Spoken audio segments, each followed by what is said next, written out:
3월 7일 경향신문부터 보겠습니다. 참고로 제가 내일 연가기 때문에 자주 봐주셔서 죄송합니다. 내일도 못하고요. 다음 주는 정상 진행을 할게요. 제목을 보겠습니다. 총선용 의료대란. 그냥 의료대란이 아니죠. 그러니까 제목을 유심히 봐야 돼요. 총선용. 일단은 경향답게 일단은 이제 뭐 읽어보시면 아시겠지만 이게 다 어떤 의도된 기획된 것 아니냐 이런 의구심을 가지고 쓴 글이에요. 그러니까 이제 총선용으로 니네가 쉽게 말하자면 정부 여당이 만든 거니까 결자가 해자라. 이게 사자성어 아시죠? 결자 해지. 매질 결자에 풀 해자. 엉클어 놓은 사람이 이걸 풀라 이거예요. 그렇죠? 매질 결자에다가 풀 해자. 저지른 놈이 수습을 해라 이런 뜻이죠. 지금 이제 지금 의료 대란을 놓고 대부분의 글들을 사설 칼럼을 보면 거의 한 80% 이상은 논조가 주로 이제 의사에 대한 비난이 압도적으로 막는 게 사실이에요. 근데 보수 매체 칼럼에서도 정부가 과연 일단 2,000명이라는 어마어마한 규모로 증언을 하는 것부터 해서 니네가 정부도 잘한 건 없다는 시각이 일부 보수 언론에서도 보여요, 분명히. 근데 이제 경향답게. 그래서 이거는 제가 조심스러운 게 제가 어느 편을 들자고 하는 건 이 글을 고른 건 아니라는 걸 알아두시길 바라고요. 그리고 이 글은 제가 고른 이유가 잘 쓴 논설문이에요. 상당히 잘 쓴 논설위원 상당히 잘 쓴 글이라서 골랐습니다. 예. 우리가 이제 이 글은 재밌는 게 두 가지 점에서 이제 글 전체 읽어보셨으니까 구조를 제가 말씀을 드릴게요. 첫 번째 단락, 이제 두 번째 단락까지 지금 아수라장이 된 사태를 갖다가 얘기를 했고요. 이제 세 번째 단락에서 뭐냐면은 이 글은 이제 두 가지 초점을 두고 비판을 두는 거예요. 첫째, 자, 여기 보면은 두 번째 단락이 중간에 두 번째 단락 끝부분에 보면 꼭 이 시점에 이런 방식의 속도는 이게 핵심입니다. 이 글의 포인트가 여기 담겨 있어요. 이 시점에 꼭 이 상황이 해야 되냐? 총선 앞두고 속이 훤히 보이는 짓이다. 이런 방식, 주먹구구식으로 뭔가 구체적인 치밀하게 뭔가 어떤 대안을 제시하면서 해야 되는데 뒤에 뭐 괴물발차라는 얘기도 나오잖아요. 이 두 가지 시점의 문제, 방식의 문제를 갖다 꼬집는다는 거예요. 그래서 그냥 지나치기 쉬운 문장인데 바로 이 문장 두 번째 단락의 마지막 문장 꼭 이 시점에 이런 식으로 속도전에 나서야 하는 이게 바로 주제예요, 사실은. 그래서 이 시점의 문제를 먼저 세 번째 단락에서 얘기를 했고요. 그다음에 네 번째 단락 지나서 다섯 번째, 여섯 번째 단락에서 방식의 문제가 있다는 걸 지적을 하는 거죠. 그리고 일곱 번째 단락에서는 이게 지금 파생적으로 지금 다른 문제가 생긴다는 거. 지금 그 얘기 나오잖아요. 지금 정작 대통령이 직접 대치동 학원가 카르텔로 지금 규정을 하고 때려잡겠다고 했는데 지금 아이러니하게 대치동 학원가가 지금 완전 녹아나서 지금 막 학원 새로 만든다고 합니다. 지금 새로 학원을 만들고 있대요. 의대반 만든다고. 그 지금 반도체 지금 오늘 다른 칼럼에 그런 얘기가 있었어요. 어디 칼럼이었더라? 반도체 지금 우리가 결국은 따라잡혔다. 대만에 따라잡히고 지금 미국 이쪽에 따라잡히고 결국은 우리가 반도체 강국 자리를 놔주게 생겼다. 근데 지금 이런 상황, 반도체 위기 상황에서 지금 R&D 예산 삭감하고 지금 기존에 서울대 공대 가려고 하던 애들 전부 다 서울대 공대 안 가죠. 이제 다 의대 가려고 지금 나라 전체가 지금 이상하게 가고 있다. 망국의 길로 가고 있다. 이런 얘기까지 이제 듣는데 그래서 이 시점하고 방식의 문제를 갖다가 문제를 삼았다는 거를 좀 염두에 두면서 보면 재밌을 것 같아요. 이번엔 의사다. 그러니까 처음에 아니라는 거죠. 그죠? 그전 뒤에 나오죠. 사교육 R인데이에서 이번에 이사까지 이제 반카르텔 정부. 자, 재밌는 게 칼끝. 유독 현 정부를 갖다 비판하는 글은요. 칼이라는 표현 굉장히 많이 등장을 해요. 말씀드렸죠? 왜? 검사 출신 정부기 때문에요. 한자는 달라요. 칼검자하고 검찰할 때 검자는 다릅니다. 검찰할 때 검자는 나무 목변일 거야 아마. 칼검자는 그냥 그 앞에 여기다 뒤에 칼도자가 들어가 있고. 자, 그래서 검사 출신 대통령이라서 그런지 항상 이 칼끝이라는 표현이 굉장히 많이 등장을 해요. 이전에 없었던 표현이 많이 이렇게 나오고 있어요. 재밌는 표현. 자칭 반카르텔 정부. 이게 자칭 반카르텔 정부라 하면 뭐냐? 인정 안 하겠다는 거야. 그 네가 하는 소리고 반카르텔 정부라는 거 네가 하는 소리고. 그래서 이제 진보 언론에서는 진짜 카르텔은 지금 검사 정권이다 이런 얘기도 한다고 그랬죠.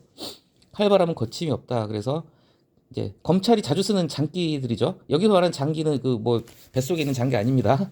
장기판 장기도 아니고요. 장기 자랑할 때 장기입니다. 장기로 읽어야 되겠죠. 현 정부의 장기인 압색, 출금, 뭐 행정처분, 고발 등 법적 조치 지금 계속 그렇게 몰아가고 있죠 지금. 근데 이게 뉴스 보셨는지 모르겠지만 지금 약간 정부도 당황을 할 수도 있을 것 같아요. 왜냐하면 생각보다 의사들 반발이 굉장히 거세요 지금. 그래서 지금 어떻게 될지 좀 봐야 되겠습니다. 그래서 자, 사태는 악화일로로 가고 있다. 그 다음에 자, 갑자기 튀어나온, 이게 시점의 문제, 방식의 문제를 같이 얘기한 거예요. 갑자기 시점의 문제죠. 갑자기, 왜 지금 이 시국에, 총선 전에, 갑자기 시점의 문제, 튀어나온, 뭐가 준비가 안 된 상태에서 그냥 급조된 뭔가 이렇게, 갑자기 치고 나왔다는 거죠. 그러니까, 갑자기 튀어나오니 바로 뒤에 말하는 시점하고 방식의 문제를 둘 다 지적을 하겠다고 예고를 하는 거예요, 이게 지금. 자, 2,000명 확대 방안 발표. 이 글도 보면은 의대 정원 늘리는 것 자체를 반대하진 않아요, 당연히. 그런데 이제 뒤에 나오겠지만은 방식하고 시점에 문제가 있다는 거죠. 지금 뭐 유사한 사망, 극단적 사태 지금 난리가 났어요. 자, 그다음 달라. 자, 여당에서도 부인하지 않는 공공기관 사실 국면 전환용, 시선 돌리기용 내지는 이게 이제 어떻게 보면 이 나오지만 이 글은 그거예요. 이거 설 딱 시점도 설 직전에, 설 연휴 직전에 가족들이 모두 모이는 밥상머리 정치 대화가 시작되는 설 연휴 직전에 대통령이 직접 발표를 했어요. 뒤에 나오지만은 당초 예측을 더블로 넘기는 2,000명 증원 발표 난리가 났죠. 예. 그러면서 뭐 김건희 논란부터 해가지고 모든 자본이 다 일시 사라져서 실제 대통령하고 여당 지지율 10% 가까이 올랐다는 얘기를 했어요. 지금 그만큼 민주당은 까먹고 있고. 그래서 이제 말씀드렸죠. 민주당이 지금 벙어리 된 가슴이에요. 그래서 모든 사안을 빨아들이면 이제 이게 뭐냐면 이슈 블랙홀이에요. 자주 쓰는 표현인데 이슈 블랙홀. 모든 이슈를 다 빨아 먹어버리는 거 이게 그냥. 그리고 이제 프레임이 그냥 여기다 딱 고정이 돼버리는 거죠. 다른 거는 끼어들 자리가 없이. 게다가 민주당은 지금 자살골 놓고 있죠. 민주당 공천 파동 때문에 자살골 놓고 있죠. 그러니까 민주당 자살골하고 이 의료 이 사태가 지금 같이 시너지 효과를 일으키면서 정부 여당 지지율이 지금 확 올라가고 있다. 뭐 이런 보도가 많아요. 민생 이슈 모두 증발. 이게 프레임 전쟁이죠 결국은. 자, 그러면은 당연히 여당 입장에서는 이만한 효자가 또 없겠죠. 자, 그리 이제 이쯤에서 딱 등장하는 어떤 이렇게 공식이에요, 공식. 물론 하지만이죠. 물론 의사들도 그리고 그 다음 달랑 앞에 하지만이 생략되는 거죠. 물론 하지만이다. 이쯤 되면은 무조건 지금 이제 이 글은 정부를 갖다 비판하는 글인데 의사들도 잘한 거 없다 한 얘기는 해줘야 돼 한마디는 해줘야 돼요. 그러니까 물론 의사들도 잘한 건 없어. 의사 너네들도 반성 많이 해야 돼라는 단락을 하나 꼭 넣어줘야 됩니다. 그래야지 글이 더 설득력이 살아나겠죠. 잘못하다가 이 글이 뭐 의사들 편을 듣는 글로 이렇게 오해를 받을 수도 있으니까 이제 필자가 집어넣은 단락이에요. 물론 의사도 잘한 거 없어. 하지만 그다음 단락 하지만 정부가 이렇게까지 해야 되냐 읽어보셨겠지만 지금 뭐 통계 자료 인용도 연구조사 인용도 어떻게 했는지 오히려 그 연구조사 인용한 연구조사의 저자가 반발하기도 했고 뭐 정반대 결론 뭐 이건 뭐 자세는 안 봤습니다만은 논란이 좀 있나 봐요. 더욱이 자 지금 그러니까 여기 앞에 그 부분은 이제 선거용이라는 거 어떤 시점의 문제였고 이제 여기서 방식의 문제를 계속 얘기를 하고 있죠. 자 만반의 준비를 했다고 하는데 만반의 준비 전혀 안 돼 있다는 거죠. 지금 이 간호사들 이게 지금 기사에서 많이 보셨어요. PA 간호사라고 하더라고요. 제가 한번 찾아봤는데 이 피지션 어시스턴트라고 그래가지고 외국 같은 경우는 공식 의사가 있고 의사의 수술을 보조하는 인력이 따로 무슨 자격증 같은 게 있나 봐요. 저도 처음 알았는데 피지션 어시스트 그래가지고 이제 외과 의사 보조인이라고 하더라고요. 근데 간호사들 중에서 이제 베테랑 간호사들이 이 역할을 실질적으로 하고 있는데 자격을 가지고 하는 것도 아니고 사실상 의료법상 간호사들 의료행위를 못 하게 돼 있어요. 의료 보조행위만 할 수 있을 뿐이지 이 PA 간호사라는 게 사실상 수술방에서 베테랑 간호사들이 의사 역할을 하는 부분이거든요. 일부 같은 경우 이 간호사들이 수술 다 해버리는 경우도 있대요, 진짜로. 근데 이 PA 간호사들은 평상시에는 어떻게 보면 불법하고 합법의 경계를 왔다 갔다 하는 분들이에요, 진짜로. 원래 하면 안 되는 건데 관례적으로 의사 업무를 보조하고 있는데 원래대로 불법인데 꼭 이런 일 터지면 이제 피해 간호사들이 이제 동원이 되는 거예요. 간호사들한테 이제 떠넘기고 위험한 방안이다. 자, 여당 고위 당직자가 일단 뽑아놓고 논의한다. 개문 발차, 문 열어놓고 버스 출발하겠다는 거죠. 이게 위험한 거죠. 예, 문 열어놓고 버스 출발하겠다. 이런 무책임이 없다 해서 아주 신랄하게 비판했습니다. 그리고 그 다음 단락에서 조금 더 나가죠. 한 걸음 더 나가서 지금 이렇게 갑자기 의대 정원 한다고 하니까 사교육 시장이 갖다 이제 미쳐 날뛰고 있는 거예요, 지금. 그때가 사교육 시장 미쳐 날뛰고 있으니까 이게 모순이란 거죠. 윤석열 대통령이 제일 먼저 사교육 때려잡겠다. 킬러 문항 얘기를 하면서 그랬죠. 근데 대치동 학원가는 이제 땡큐 윤석열이 돼버린 거예요, 지금. 땡큐 윤석열이 됐고 게다가 반도체 인재론을 외쳤었는데 지금 반도체는 지금 대만한테 따라잡히고 있는데 R&D 예산을 삭감하는 것에 더 붙여가지고 지금 사실 그렇대요. 서울대 정말 공부 잘하는 애들이죠. 서울대 공대 가는데 얼마나 공부 잘하겠어요. 근데 공대 안 간답니다. 서울대 공대 안 가고 지방대 의대를 간대잖아요, 지금. 의대 미친 나라로 돼가고 있어요, 지금. 그러니까 미래 국가 청사진마저 흔들고 있다. 굉장히 지금 비판을 했습니다. 그래서 마지막 단락에서 정리를 하고 있죠. 솔로몬 재판, 이게 성경서 아시죠? 이게 제 아입니다. 서로 이제 자기가 이제 침몰하고 주니까 그러니까 솔로몬 왕이 그러죠. 그럼 한번 애를 당겨봐라. 그러니까 가짜 엄마가 잡아당기고 진짜 엄마는 애를 살리기 위해서 그 에피소드입니다. 두 가짜 엄마들, 여기서 두 가짜 엄마는 누굴까요? 정부하고 의사라는 거죠. 정부하고 의사. 그 사이에서 그 애기가 누굴까요? 국민들이에요. 그 애기가 바로 국민들입니다. 환자들 절망하고 있다. 정부가 먼저 손을 내밀한다. 마지막 문장도 상당히 임팩트 있는 문장입니다. 어찌됐거나 의사가 병을 고치긴 하지만 국민 생명의 최종 책임자는 정부다. 그래서 정부가 이 문제를 좀 풀어야 된다. 이렇게 얘기를 했고요. 그래서 이 글은 제가 고른 이유가 두 가지 포인트에서 시점의 문제. 그러니까 정부의 이번에 어떤 그 의대 정원 방침 발표가 시점상의 문제가 있고 방식상의 문제가 있다. 이 두 가지를 지적했다는 거. 그리고 갑자기 튀어나온이라는 거. 이것도 잘 분석을 해보면 갑자기가 바로 시점의 문제를 지적한 거고요. 튀어나온이라는 게 뭔가 준비되지 않은 채 그냥 불쑥 튀어나왔다는 거잖아요. 그래서 시점하고 방식을 갖다 비판했다는 점에서 봤고 참 지금 시국에서는요 아프지 않고 다치지 말아야 됩니다. 진짜 이거 웃을 얘기 아니죠. 아프지 말고 다치지 말아야 되겠죠. 그다음 정책은 사라지고 공천만 보인다. 뭐 그런 뭐 좀 뭐랄까 이렇게 뭐 새로운 내용은 아니에요. 이런 글은 많았어요. 근데 오늘 아침에 그냥 이걸 고른 이유 중에 하나는 우리가 이런 구조의 논설문들이 있어요. 보면 뭐냐면 뭐뭐 해야 한다, 뭐뭐 해야 한다. 우리가 어떤 당위를 주장해야 되잖아요. 어떤 우리는 이렇게 자 정책 중심의 공약 중심의 선거가 돼야 된다. 이런 주장을 펼칠 때 이 구조가 자세히 보면 어떻게 됐냐면은 앞에 두 단락에서 당위성에 대한 설명을 했어요. 이렇게 해야 된다, 이렇게 해야 된다. 그리고 중간에 근데 우리의 현실은 시궁창이다. 현실은 시궁창이다. 현시창. 현실은 시궁창이다. 그래서 중간 세 번째 단락에서 우리의 현실은 근데 거꾸로 가고 있다는 점을 갖다 얘기를 했어요. 그리고 다시 뒤로 가선 다시 당위성에 대한 얘기를 했어요. 근데 이런 구조가 상당히 많아요. 그러니까 어떤 논술문의 형식에서 글을 풀어가는 과정에 있어서 당위성에 대해서 얘기를 하고 다시 우리의 현실을 돌아보고 그래서 다시 당위로 돌아가서 그렇다면 우리는 이렇게 해야 된다 이런 구조로 가는 그 구조를 좀 보시면 될 것 같고 다 뭐 읽어보셨죠. 근데 첫 번째 단락에서 주목할 점은 뭐냐면은 올해 전 세계적으로 선거가 제일 많이 있다고 합니다. 올해 뭐 미국도 대통령 선거하죠.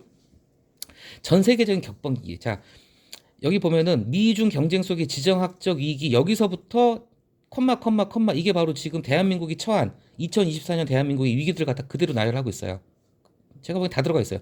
미중 경쟁 속에 지금 북한 핵이나 미사일 그 지금 전쟁 위기 있죠. 기술 패권의 위기. 이게 바로 아까 말씀드린 반도체 문제. 지금 반도체 지금 따라잡혔다고 합니다.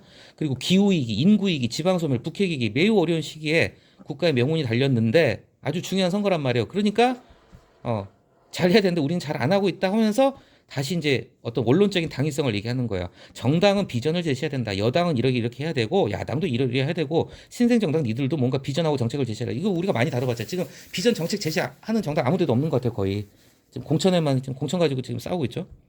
그래서 이제 세 번째 단락에서 우리의 현시창, 우리의 현실 시궁창.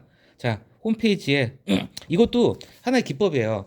정당들의 정책이나 비전이 없다는 걸 갖다가 근거를 가져야 되잖아. 근데 가장 좋은 근거가 어딜까? 선관위 홈페이지입니다. 선관위 홈페이지에 모든 후보들의 정책 공약 다 들어 넣게 되는데 없대요 지금. 없다는 거예요. 선거 한 달 남았는데 아직도 없다는 거죠. 우리 현실. 그래서 중앙선관위 홈페이지를 갖다 근거로 따왔다는 것도 좀 볼 필요가 있고요. 그렇죠?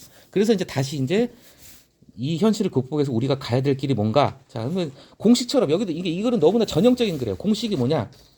선진사를 가져와야 되는 거죠. 그래서 미국의 뉴트 깅리치라고 했는데 옛날에 깅그리치라고 했어요. 이분이 이제 지금 나이 많은데 옛날에 그 하원 의장 클린턴 때인가 하여튼 굉장히 옛날에 하원 의장 했던 분인데 깅리치라고 했네요. 여기서는 깅그리치의 사례 그 다음에서 플라토니 한 말을 또 가져왔죠. 이런 게 어떻게 보면은 이런 논설문의 어떤 공식인 거예요. 그러니까 뭔가 누군가의 저서의 명언 한 토막 가져오고 외국의 선진 사례 하나 가져오고 이런 식으로요. 그래서 우리가 이런 식으로 가면 안 된다. 지금부터라도 제발 비전 정책 제시를 해라. 네, 어려울 것 같아요. 올해도. 네. 한 가지 재밌는 게, 자, 이 다음 글에도 중복이 되는 게 있는데 중간에 이 뒤에서 두 번째 단락에 보면 잣대라고 나오죠. 잣대. 이 논설문에서 많이 씁니다. 잣대. 저도 좀 많이 애용하는 편인데 말 그대로 자예요. 자. 30cm 잣대. 그러니까 재는 거죠. 어떤 기준의 역할을 하는 거죠. 뒤에도 잣대라는 말이 또 등장을 하더라고요. 그래서 말씀드려 봅니다. 우리가 또 생각난 김에 이건 그냥 갑자기 생각난 건데. 잣대를 바꿔 쓸 수 있는 말 한번 동음 이유 한번 생각해 보셨어요? 아니 아니 아무튼 유사어 잣대 유사어 떠오르는 거 없으신가? 예, 시금석이란 말이 좀 떠올라요. 시금석 이 경우에 시금석을 넣어도 말 돼요. 시금석이 뭐냐면은 시험할 시자에 금금자에다가 돌석자예요. 그래서 금이나 은 같은 게 이게 순도가 얼마가 되는지를 갖다 보려면 현무암 같은 검은 돌에다가 이게 긁어본대요. 그러면 이제 전문가들은 거기에 이제 노란색이나 은색 표시되는 걸 보고 이게 가짜인지 진짜인지 순도가 얼마인지 뭐 본다고 그런 게 있다고 그래요. 그래서 시험할 시자에 근거해서 시금석은 뭔가 테스트를 하는 기준이 되는 거거든요. 그래서 잣대하고 바꿔 쓸 수 있는 말로 시금석이 생각났습니다. 그렇죠? 그래서 뭐 사실 너무 많이 되풀이되고 있는 글 중에 하나인데 전형적인 글이라서 한번 골라봤습니다. 그 다음에 36.5도씨 이것도 한국일보 건데요. 뜨뜻미지근한 정의. 저는 이걸 상당히 잘 쓰는 글이라는 생각이 들었고 공감이 됐습니다. 좀 딱 제목만 봤을 때 전 진짜 저도 이랬어요. 뜨뜻미지근한 정의. 아니 정의가 뜨뜻미지근하면 되나? 안 되지. 정의는 뜨거워야 되잖아.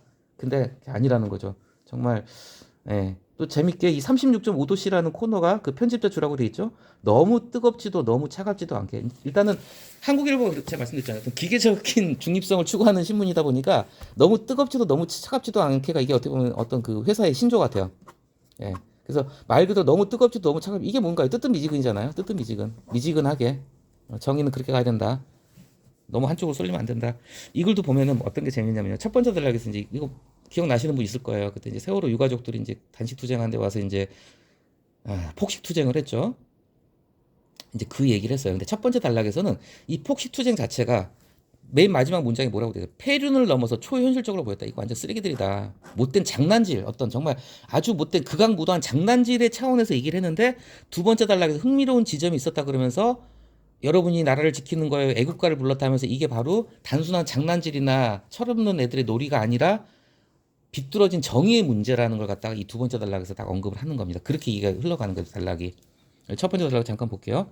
첫 번째 단락에 주목할 점은 뭐냐면은 자 뭐 처음에 핫도그를 먹고 그다음에 김밥, 피자, 샌드위치, 따위라는 단어를 좀 주목해 볼 만할 것 같아요.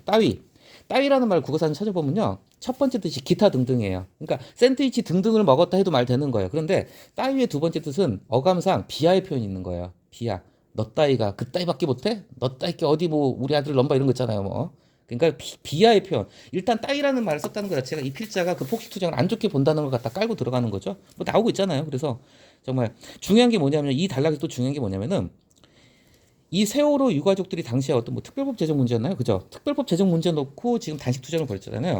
이 단락에서 굉장히 우리가 중요하게 봐야 될 문장이 뭐냐면 여기입니다. 법을 만드는 문제를 두고 논쟁은 있을 수 있다. 이게 어떻게 보면 물론 하지만 구조라고 보시면 돼요. 물론 세월호 유족들이 요구를 하는 특별법 제정에 대해서 합리적인 이유를 들어서 반대를 할 수는 있다 이거예요. 그것에 대해서 반대는 할 수 있어요. 하지만 반대는 할 수 있다. 그런데 자식을 잃고 곡기까지 끊어가지고 시위하시는 앞에서 음식 냄새 풍기면서 폭식 투쟁을 하는 거는 이건 조롱이고 이거는 도를 넘어섰다는 거죠. 그래서 폐륜이라는 표현을 갖다 쓴 거예요. 폐륜을 넘어서 초현실적. 니들은 이 세상 사람들이 아니구나 이런 얘기죠. 그러면서 여기까지만 놓고 보면 이 폭식 투쟁이 그냥 어떻게 보면 좀 약간 좀 사회적으로 많이 지탄을 받는 이제 일배 애들 그냥 정말 철없는 애들 그냥 정신 없는 애들 정신 나간 애들이 그냥 노는 거구나 하는 그 차원에서 끝날 수 있는 부분인데 지나가던 관객의 한 말 그리고 애국가를 함께 불렀다 여기에서 이 장난이 단순한 장난이 아니라 비뚤어진 정의구나 얘들은 확신범이다 확신에 차 있는 확신범들이다 자신들이 잘못돼 있다고 절대 생각을 안 하는 거 장난이라고도 생각을 안 하고 그 차원으로 이제 문제를 끌어올리는 겁니다 정의의 문제로 비뚤어진 정의로 그래서 애국가 얘기 나오고 그러니까 단순히 관종의 기행 뭔가 어떤 장난질이 아니라 삐뚤어진 정의감 신념을 가진 확신범들이다 자 그리고 나서 10년이 지났는데 그 이후로도 계속 더 심해지고 있죠 재미있는 표현입니다 만인은 만인에 대한 정의감 투쟁 지금 우리 사회 갈수록 양극화되고 있고 극단화되고 있고 너 죽고 나 살자 분위기로 가고 있다는 거 여기도 나오죠 각자의 잣대 자기만의 잣대 자기의 기준으로 각자의 잣대 객관적인 게 아니라 그냥 자기의 기준으로 불의를 규정하고 그냥 용서 안 하는 거죠. 피 끓는 내가 아니면 정의 구현할 사람이 없다. 자기 확신 되게 나오죠. 자기 확신이 강하고. 그래서 이 60대 남성은 이재명이 대통령 되는 걸 막기 위해서 죽이려고 했다. 이런 얘기가 나오고. 그 아래도 좀 상당히 좀 이렇게 씁쓸합니다. 이건 이제 세월호 단식 투쟁, 폭식 투쟁 그거랑은 좀 결이 다른 부분인데 글쎄요. 저는 개인적으로 이건 좀 과하다는 생각이 들어요. 이슬람 사원 공사장 이거 반대는 할 수 있죠. 솔직히 저라도 제 집 옆에 들어온다고 그러면 기분 안 좋을 것 같아요. 솔직히. 하지만 굳이 여기서 돼지고기를 먹어야 되나? 저는 이건 조금 좀, 이것도 좀 저는 손이 넘었다는 생각이 들어요. 그래서 이제 대구의 사례를 갖다 한 번 더 꺼내왔죠. 어떤 정치의 문제만이 아니라 꼭 정치가 아니라 이런 부분에 있어서도 극단주의나 어떤 혐오가 이렇게 나올 수 있다는 것 같다. 그 다음 단락에서 언급해줬고 주제의 문장은 이제 마지막 단락이죠. 이 문장은 참 굉장히 잘 쓴 것 같습니다. 정의라는 명사는 피 끓는 앞에 나왔죠. 뜨거운하고 잘 어울려 쓰이지만 우리한테 필요한 거는 너무 뜨겁지도 너무 차갑지도 않은 태도로 상황을 관조가 뭐냐면은 관조 볼관자예요. 볼관자 볼조자일 겁니다 아마. 근데 볼관자에 빛을 조자일 겁니다 아마 조자가. 그러니까 뭐냐면 관조는 유심히 보는 거예요. 유심히 그냥 쓱 지나가면서 보는 거거나 뭐 이렇게 그냥 이렇게 관찰하고 또 다른 거예요. 관조는 비춰보는 거거든요. 이렇게 뭔가 빛을 비춰가지고 곰곰이 생각하면서 곱씹어보면서 뜯어보는 걸 갖다 우리가 관조라고 하는데 상황을 일단 관조하기 위해서 우리가 캄다운 해야 되잖아요. 그러니까 너무 뜨겁지도 차갑지도 않게 약간 좀 뜨뜻미지근한 정의의 관점에서 객관해보자 이런 얘기를 했죠. 그래서 관타나모 수용소 얘기도 했고요. 이제 여기 보면 이제 좀 뭐랄까 좀 안타까운 일이 직장 여기서 직장으로 괄호 안 치면 이 직장이 다니는 회사라고 생각할 수 있겠죠. 그러니까 한자어를 넣는 대신에 그냥 한글로 이런 경우도 있습니다. 그러니까 보통 이런 경우는 한자를 갖다 병기를 해주는 경우가 대부분인데 이 경우는 그냥 좀 이해하기 쉽게 바로 좀 끔찍한 얘기긴 하지만 이렇게 설명을 해놨습니다. 그러면서 마지막 문장도 상당히 잘 썼어요. 뭔가 이렇게 뜨뜻미지근한 정의라고 하면서 기자 본인도 내가 이런 말 하고 있지만 나 역시 그쵸 매일의 시시비비를 가려서 글로 옮겨야 된다는 강박에 시달리는 기자인 나 스스로 역시 혼자만의 정의감에 취하지 말자. 저는 이 글을 보면서 이 문장을 보면 굉장히 마음에 들었던 게 뭐냐면은 이제 아무래도 좀 오른쪽 극단으로 가고 왼쪽 극단으로 간 뭐 조선이나 경향 한겨레 기자들의 글을 보면 그런 게 느껴지는데요. 이 기자들의 글에 굉장히 날카롭게 보일 때가 많아요. 이 기자들도 어쨌건 자기의 정치적 신념이 그쪽하고 맞기 때문에 그 신문사에 몸담고 있는 거잖아요. 또 신문사가 원하는 데스크가 원하는 글을 쓰고 그러니까 어쩔 수 없이 이분들도 그쪽으로 고착화되는 거예요. 이렇게 보수화가 되고 극단화가 돼가는 게 보여요. 기자들도 그래서 굉장히 객관성이나 중립성을 잃어가는 경우가 많다는 느낌이 많이 들어요. 이번에도 뭐 지금 국민의 미래당, 국민의힘 위성정당 즉 비례 신청하는데 지금 전직 앵커 아나운서들이 이제 대거 신청을 했더라고요. 그래서 지금 막 비판하는 말도 나오고 하는데 그래서 이거는 기자로서 이렇게 좀 이 멘트 자체도 상당히 좀 마음에 드는 멘트였어요. 제 개인적으로는 기자 스스로도 혼자만의 정의감에 취하지 말자, 도취되지 말자. 그래서 한 가지 빠뜨리고 한 게 있는데 요 앞단락에 보면 맨 앞에 정의 중독이라고 나와 있잖아요. 중독. 그쵸? 정의 중독. 정의에 중독되지 말자. 정의에 취하지 말자. 우리 알코올 중독 생각하시면 됩니다. 알코올 중독되지 말자. 술에 취하지 말자. 그래서 정의 중독, 정의감에 취하지 말자. 같은 뜻인 거고 이걸 갖다가 극복하기 위해서 해야 될 게 뭐냐면 마지막 단락 중간에 정의감을 객관화해 보는 관조하면서 자신의 정의감을 객관화 찬찬히 들여다보고 차분하게 내가 과연 옳게 생각하는 건가 과연 저 사람이 나랑 의견이 다르지만 저 사람이 모를 수도 있지는 않는 건가 이렇게 한번 생각을 해보자. 객관화라는 게 이제 어떤 정의 중독이나 정의감에 취하자의 반대의 뜻으로 우리가 가야 될 길을 제시했다는 생각이 듭니다.